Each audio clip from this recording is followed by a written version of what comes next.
Hi guys, I'm back again. Today I've got a very interesting video. In this video, you are going to learn about how to deal with SARS handovers.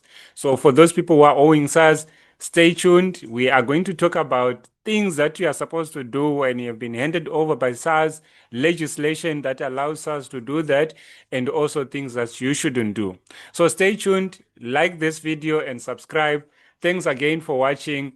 Let's get right into it.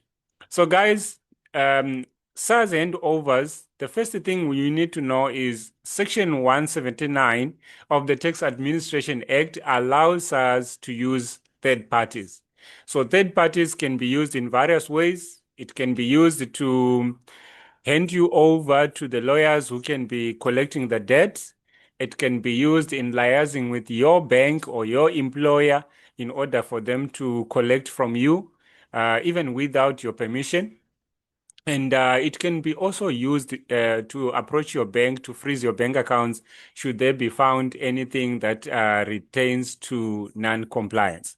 So SARS is within its right when it hands you over to third parties. What to do should you receive an email that says you have been handed over for non-payment of tax debt. So guys, this is a very emotional, frustrating thing. A lot of people get these letters, they don't know what to do, confusion comes in. But relax, today we are going to be talking about how to handle this situation in the most appropriate and responsible manner. So, if you find yourself that you have been handed over, first thing you need to do is you need to verify it yourself. So if you have got an e-filing account, go to your e-filing account, check the amount that you see on the letter that has been handed over for, and also check to see if it relates to the text type that you have been written on the letter. So first thing, verify the date. If you actually owe SARS, then you can take it from there. So first step, I've checked, I see I'm owing SARS. What's the next step? So here is the next step, guys. When you are owing SARS, don't just ignore it. Remember at the beginning of this video, I've just mentioned that SARS is within its right even to contact your employers or your bank account. They can still collect even with or without your permission.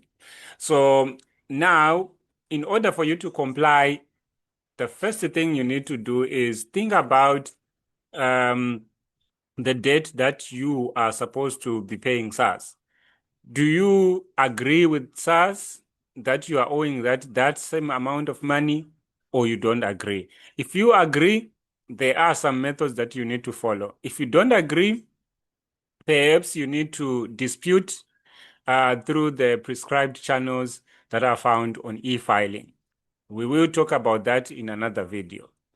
Now, Section 164 also tells us that of the same Tax Administration Act, tells us that when you want to do the dispute through the right channels and in the right way, you are supposed to file what we call the suspension of payment. Why? Because if you are in the process, during the process of this dispute, you may actually find SARS proceeding with collection from you. So to avoid that, you need to also file the suspension of payment.